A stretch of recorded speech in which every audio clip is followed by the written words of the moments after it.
Сутрин. Турско семейство гастарбайтери, които живеят във Франция, пътуват с Реното си по магистрала Марица. Прибират се от Турция.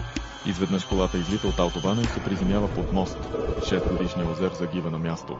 Майката, бащата и 6-месечното им бебе са в Хасковската болница без опасност за живота. Предстои лечение, ако те предпочитат нашата болница. Чрез техния консул могат да предпочитат и друго здравно заведение.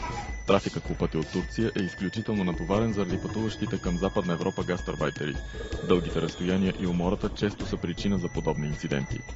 За да не заспят по време на дългия път, гастарбайтерите обикновено се подкрепят с много енергийни напитки.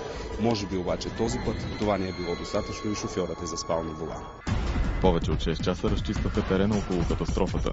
При удара багажът от колата и части от нея са полетели на десетки метри край магистралата. Хасково е близо до международния път, много често имаме такива катастрофи. За последните 2 месеца това е втората жестока катастрофа на магистрала Марица. При предишната в началото на юли загинаха 7 души.